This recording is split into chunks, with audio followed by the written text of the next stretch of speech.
सिर्फ 5 साल काम और जिंदगी भर आराम। सुनने में कितना इंटरेस्टिंग लगता है। सिर्फ 5 साल मेहनत करो और जिंदगी भर बैठकर खाओ।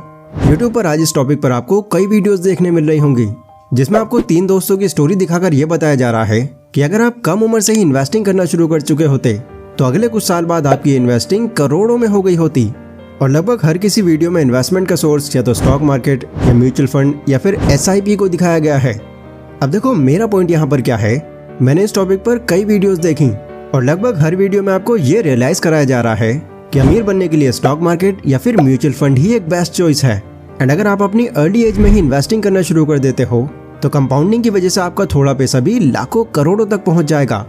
अब ऐसे में एक आम इंसान जब ऐसी वीडियोस को पूरा देखता है तो सबसे बड़ा रिग्रेट उसके मन में ये पनपना शुरू हो जाता है कि यार, मैंने क्यों नहीं स्टॉक मार्केट में पैसे लगाए, क्यों मैं अब तक अपना टाइम खराब कर रहा था। और ऐसा होता इसलिए है क्योंकि आपको यहाँ पर सिर्फ पॉजिटिव बातें बताई जाती हैं। अलग अलग एग्जाम्पल से आपको ये फील करवाया जाता है कि अगर आपके पास ज्यादा टाइम है तो कंपाउंडिंग का सबसे ज्यादा फायदा आप ही को होने वाला है। पर दिक्कत यहाँ पर यह है कि सारी वीडियोस में आपको सिर्फ कंपाउंडिंग की एक साइड दिखाई जाती है। इसके नेगेटिव पॉइंट्स के बारे में तो किसी ने बात ही नहीं की। तो क्या इसका मतलब यह है कि इसकी कोई नेगेटिव साइड ही नहीं है? तो देखो, ऐसा नहीं है। डार्क साइड कंपाउंडिंग की भी है, जो कई वीडियोस में आपसे जानबूझकर छिपाई जाती है। वीडियोस में जो एग्जाम्पल दिए जाते हैं जिसमें 5 साल इन्वेस्टमेंट करके कोई बहुत अमीर बन जाता है, ऐसा कोई इंसान अगर आप रियल लाइफ में देखने निकलोगे तो आपको रेयरली ही कोई मिलेगा। ज्यादा चांस है कि आपको ऐसा कोई दिखे ही ना। और ऐसी वीडियोस की एंडिंग में आपने देखा होगा कि जब कहानी में हमारे कैरेक्टर्स करोड़ों तक पहुंचते हैं तो या तो उनकी उम्र 65 या 70 के आसपास पहुंच जाती है। तो इस बात में ना के बराबर सच्चाई है कि स्टॉक मार्केट में कम पैसे लगाकर आप जवानी में ही करोड़ों कमा लोगे। दूसरा पॉइंट इसमें यह है कि यहाँ पर सिर्फ बढ़ती हुई रिटर्न्स की बात की जाती है, जिसमें 15 से 17% एक कॉमन नंबर है।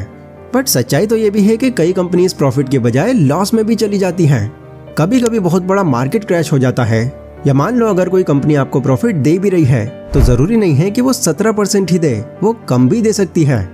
अब देखो, पहले तो मैं एक बात यहाँ पर क्लियर कर दूं कि मैं कंपाउंडिंग या म्यूचुअल फंड SIP को गलत नहीं बोल रहा।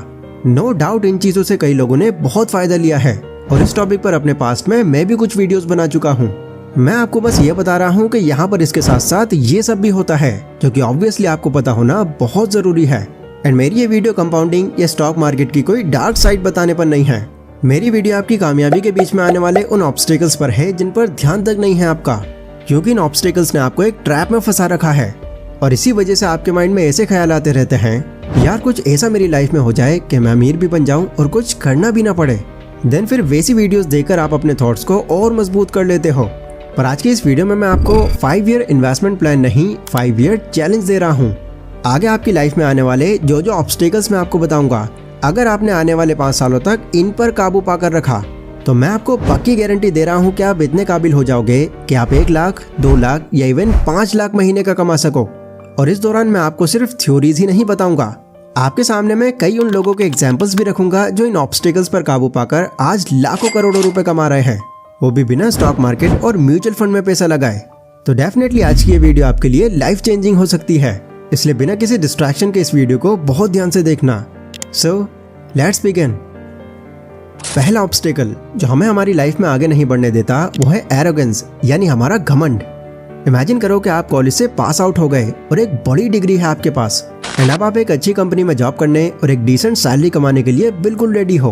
बट अनफॉर्चुनेटली आपको अब कहीं भी जॉब नहीं मिल पा रही। आप रोज अपनी डिग्री लेकर जॉब के लिए धक्के खा रहे हो पर कोई फायदा नहीं हो रहा। फिर एक दिन आपके पास आपका एक दोस्त आता है और आपको सलाह देता है कि भाई, मैं तुझे एक सजेशन दे रहा हूँ, देख तो बुरा मत मानना कि यार जब हम कॉलेज के दिनों में हॉस्टल में थे तो तू चाय बहुत अच्छी बनाता था, मैं तो तेरी चाय का फैन हो गया था। मैं तो कहता हूँ कि एक चाय का ठेला लगा ले, यकीन मान बहुत चाय बिकेगी तेरी। अब आप मुझे ये बताओ कि आपके दोस्त की इस बात पर आपका क्या रिस्पॉन्स होता। हो सकता है आप उस बात पर अपने दोस्त से गुस्सा हो जाओ और कहो, तेरा दिमाग तो खराब नहीं है, मैं इतने पैसे इस बड़ी डिग्री में लगा कर आया हूँ और अब मैं चाय का ठेला खोलूँ। बट जिस इंसान का रेफरेंस मैं आपके ऊपर ले रहा हूँ उसने ऐसा नहीं सोचा, बल्कि उसने चाय के बिजनेस को एक्चुअल में ट्राई करके देखा और सच में जैसा उसके दोस्त ने बोला था वैसा ही हुआ। उसकी चाय लोगों को खूब पसंद आई और इतनी जल्दी उसने ग्रोथ पकड़ी कि सिर्फ 4 सालों के अंदर ही उसने 5 आउटलेट्स खोल दिए और आज वो सिर्फ इस चाय के बिजनेस से ही 7 से 10 लाख रुपए महीना कमा रहा है। मैं बात कर रहा हूँ चाय नशा के फाउंडर नाजिम अली की। और ये तो फिर भी उतना ज्यादा अमाउंट नहीं है। प्रफुल्ल बिलोरे उर्फ MBA चाय वाला एनुअल टर्नओवर 30 करोड़ रुपए। अनुभव दुबे चाय सुट्टा बार के फाउंडर, एनुअल टर्नओवर 150 करोड़ रुपए। और सागर दरियानी वाव मोमोज के फाउंडर, एनुअल टर्नओवर 450 करोड़ रुपए। ऐसे ही ना जाने कितने और नाम मैं आपको गिना दूंगा जिन्होंने एक छोटी सी दुकान या ठेले पर स्ट्रीट फूड आइटम्स बेचने शुरू किए और आज इनके यही आइटम्स इनको करोड़ों कमा कर दे रहे हैं। एंड ऐसा हो इसलिए पाया क्योंकि इनके अंदर अपने स्टेटस को लेकर कोई घमंड नहीं था। उन्होंने ये सोचने में अपना टाइम ही वेस्ट नहीं किया कि इतनी पढ़ाई लिखाई की है मैंने, क्या मैं ये फूड के ठेले लगाऊं। वो बिना किसी एरोगेंस के अपने काम पर बस टिके रहे। देखो, घमंड आपकी कामयाबी के बीच में खड़ा एक बड़ा ऑब्स्टेकल है, क्योंकि इसके चक्कर में आप कई ऐसे मौके गवा देते हो जो आपका करियर सेट कर सकते थे। इसलिए अगर आपको कम टाइम में अमीर बनना है तो अपने इस घमंड को बाहर निकाल कर आपको दूर रख देने की जरूरत है और बिना शर्म किए जिस चीज में आप ज्यादा अच्छे हो उसे पब्लिक के सामने लाने की जरूरत है। दूसरा ऑब्स्टेकल है हमारा लेजीनेस। गैरी वी अपने एक सेमिनार के अंदर ये बताते हैं कि एक बार मेरे फोन पर एक अनजान कॉल आई। मैंने फोन उठाया, उसने मुझे अपनी पहचान बताई। वो बोला कि सर, मेरा नाम डेविड है और मैं टॉय की शॉप चलाता हूँ।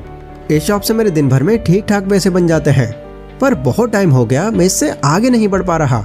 मतलब कि मेरी इनकम एक जगह पर अटक सी गई है। प्लीज मुझे मार्केटिंग की कुछ टिप्स दीजिए ताकि मैं और सेल कर सकूं।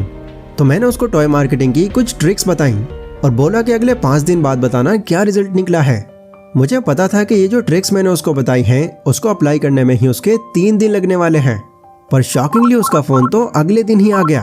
उसने मुझसे बोला, सर जो ट्रिक्स आपने बताई थी मैंने यूज कर लिया उनको और सच में इससे मेरी सेल्स आज से ही बढ़ने लग गई। तो मैंने उससे पूछा, अरे तुमने इस ट्रिक को इतनी जल्दी कैसे अप्लाई कर लिया? वो बोला कि सर मैंने तो इस पर काम कॉल काटते ही शुरू कर दिया था और तब तक पूरे फोकस के साथ में लगा रहा जब तक सही से एग्जीक्यूट ना कर दिया मैंने इसको। मैं लिटरली बता रहा हूँ, मुझे इतने लोग मिलते हैं। डेविड जितना डिसिप्लिन वाला इंसान मैंने आज तक नहीं देखा। लोग जब भी मुझसे मार्केटिंग पर आइडियाज लेते हैं तो कोई तो उस पर अगले दिन काम शुरू करता है, कोई कुछ डिले करके तब उसे इम्प्लीमेंट करता है, तो कोई बस सुनता है और टाल देता है। डेविड पहला ऐसा इंसान था जो आधे से भी कम टाइम में ये कर गया। अब आप लोग जरा सोचो और मुझे बताओ कि डेविड जैसा डिसिप्लिन क्या आपके अंदर भी है, या कौन सा लास्ट काम आपने पूरे डिसिप्लिन और फोकस के साथ किया था? अगर आपका जवाब यह है कि भाई चाहते तो हम बहुत कुछ करना है, बट जैसे ही वो काम शुरू करते हैं तो बहुत जल्दी बोर हो जाते हैं, तो समझ जाओ कि आप लेजीनेस के शिकार हो और आप कितने ही एफर्ट्स डाल लेना, जब तक आप इस पर काबू नहीं पाओगे आपको ऐसे ही बोरियत महसूस होती रहेगी और किसी काम पर फोकस नहीं लग पाएगा। तो आप सॉल्यूशन क्या है इसका? देखो, अगर आपको जड़ से इसका इलाज चाहिए तो लेजीनेस को ब्लेम करने की जगह आप इसके रूट कोज को समझो। आप रीजन जानो कि ये लेजीनेस आपको आ ही क्यों रही है। मोबाइल पर तो हम बिना कहीं डिस्ट्रैक्ट हुए घंटों यहाँ लगे रहते हैं, बट जब भी बात कुछ प्रोडक्टिव करने की आती है तो ऐसा क्यों होता है कि यहाँ हमारा फोकस ही नहीं बन पाता? अगर मैं एक वर्ड में जवाब दूं तो इसका जवाब है आपका इंटरेस्ट। आप उस काम को मन लगाकर पूरे फोकस के साथ में कर सकते हो जिसमें आपका इंटरेस्ट है, या जो काम आप बाकी लोगों से अच्छा कर पाते हो। अगर आप कोई ऐसा काम कर रहे हो जो दूसरों ने आपको सजेस्ट किया है, तो हो सकता है कि इस काम में उसका तो इंटरेस्ट हो बट इसमें आपकी दिलचस्पी ना हो। तो ऐसे कामों को आप पकड़ोगे तो कैसे इन पर फोकस बना पाओगे? इसलिए अगर आपको इस लेजीनेस को दूर करना है तो अपनी लाइफ का ठेका आपको खुद लेना पड़ेगा, क्योंकि जो फील्ड आप खुद की पसंद से चुनोगे फोकस उसी काम पर ज्यादा बन पाएगा। हमारा अगला ऑब्स्टेकल फियर, यानी कि डर। ये सोसाइटी कितनी अजीब है ना। अगर कोई एग्जाम में फेल हो जाता है तो उसको सबके सामने जलील किया जाता है, और वहीं अगर कोई टॉप कर जाए तो उसकी मिसालें दी जाती हैं। अगर किसी का बिजनेस चल पड़ता है तो उसको तो बड़ी इज्जत की नजरों से देखा जाता है, पर अगर किसी का नहीं चल पाता तो दूसरों के सामने वो एक लूजर बन जाता है। अगर किसी क्रिकेटर ने एक शानदार प्रदर्शन दिया तो उस टाइम तो उसकी तारीफों के पुल बांध दिए जाते हैं, पर वही क्रिकेटर अगले मैच में अगर पहली ही बॉल पर आउट हो गया तो फिर उसके बारे में ये कहा जाता है कि क्या बकवास खिलाड़ी है ये। मतलब सक्सेस की एक ऐसी वाइब हमारे बीच में क्रिएट की जाती है जिससे हमें खुद भी ये भरोसा हो जाता है कि यार सक्सेस ही सब कुछ है। कहीं भी अगर फेल हो गए तो तुमसे लूजर इंसान और कोई नहीं है। एंड इसी चक्कर में हम कोई भी स्टेप लेने से पहले 1000 बार सोचते हैं, क्योंकि हमारे मन में ये डर रहता है कि कहीं फेल ना हो जाए। अब देखो, इसको ओवरकम करने के लिए यहाँ भी पहले हमें ये समझना होगा कि डर लगता ही क्यों है हमें, और फेलियर का सक्सेस के पीछे कितना बड़ा रोल है। तो देखो, ध्यान से समझना। डर एक ऐसी कंडीशन है जो 2 तरह से काम करती है, एक फिजिकली और एक मेंटली। फिजिकल डर में तो आपको 100% कंफर्म होता है कि अगर आपने यहाँ पर कोई स्टेप उठाया तो इसका रिजल्ट बुरा ही आना है। बट मेंटल लेवल पर जो डर है उसकी हमको कोई कंफर्मेशन नहीं होती, बट फिर भी हम सोच कर डरते हैं। जैसे फॉर एग्जाम्पल, मान लो आप सड़क पर कहीं जा रहे हो और आपके पर्स में 20,000 रुपए हैं एंड चलते चलते आपको 2 स्नैचर्स दिखते हैं जो आप ही की तरफ आ रहे हैं। तो यहाँ डरना आपका जायज है और मौका देखकर आपको भागना पड़ेगा, क्योंकि आपको पक्का कंफर्म है कि अगर आप यहाँ से भागे नहीं तो आप लूट लिए जाओगे। लेकिन वहीं अगर आप चल रहे हो और ऐसा कोई भी नहीं है आपके आसपास, बट फिर भी आपके माइंड में डर बैठ रहा है कि कोई स्नेचर आके आपके पैसे लूट कर न ले जाए, तो ये डर सिर्फ आपका मेंटल लेवल पर है और 90% केसेस में हमको यही डर रोकता है। इतना छोटा बिजनेस कर रहा हूँ, सोसाइटी वाले क्या सोचेंगे? घर वालों ने इतना पैसा मेरी पढ़ाई में एक जॉब के लिए लगा दिया, अगर अब भी मैं कोई बिजनेस करूंगा तो उन्हें मैं क्या मुंह दिखाऊंगा? मेरी गर्लफ्रेंड और दोस्तों के सामने मेरी क्या इज्जत रह जाएगी? ऐसे कई साइकोलॉजिकल थॉट्स हम पहले ही अपने अंदर बिठा लेते हैं और कोई स्टेप नहीं लेते। तो ऐसा अगर आपके साथ भी है तो आपको पहले तो ये पहचानने की जरूरत है कि जिस डर की वजह से आप आगे नहीं बढ़ पा रहे, क्या वो डर हमारा फिजिकल है या अपने माइंड में सोच सोच कर हम उसे जबरदस्ती पैदा कर रहे हैं। अगर तो वो डर आपका फिजिकल है तो उसे ओवरकम करने के लिए आपको नॉलेज की जरूरत है, लर्निंग की जरूरत है और प्लानिंग की जरूरत है। बट अगर आपका फियर मेंटल लेवल पर है तो पहले तो उस फियर की असल वजह को जानो और फिर उसी हिसाब से एक्ट करो।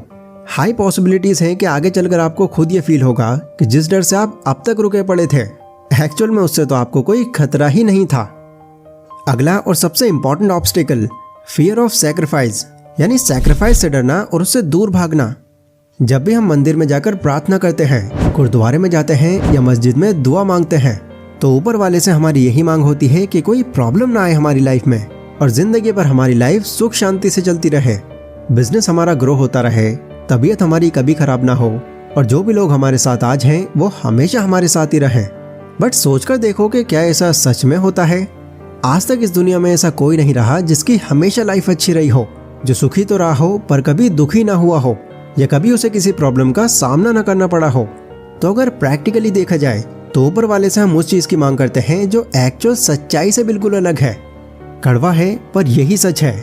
अगर हमारे सामने 2 ऑप्शंस हैं, एक तरफ सैक्रिफाइसेस और दूसरी तरफ कंफर्ट जोन, तो माइंड हमारा कंफर्ट जोन को ही चुनेगा क्योंकि सुकून है इसके अंदर, आराम भरी लाइफ है और एक अलग ही मजा है।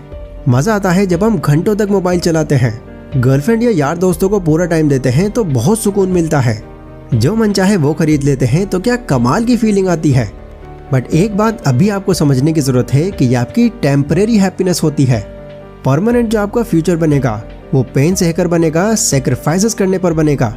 जिन बड़े बड़े लोगों की आज हम मिसालें देते हैं, उनकी कामयाबी को याद करते हैं, लगभग उन सभी ने अपनी इनिशियल स्टेज में बहुत सेक्रीफाइसेस किए हैं और ना जाने उन्होंने कितनी ही इच्छाओं को दबाया है, तब कहीं जाकर वो इतने काबिल हो पाए और कामयाब हो गए। अब देखो, यहाँ पर मैं आपसे ये नहीं कह रहा कि आप अपनी लाइफ को बिल्कुल हेल बना लो, किसी से आप हंसना बोलना छोड़ दो, मिलना जुलना छोड़ दो, कहीं भी अच्छा खाना पीना छोड़ दो या कुछ खरीदना छोड़ दो। नहीं यार, आप लाइफ को एंजॉय करो, बट इस एंजॉयमेंट का तभी मजा है जब उसे अर्न करते हो आप।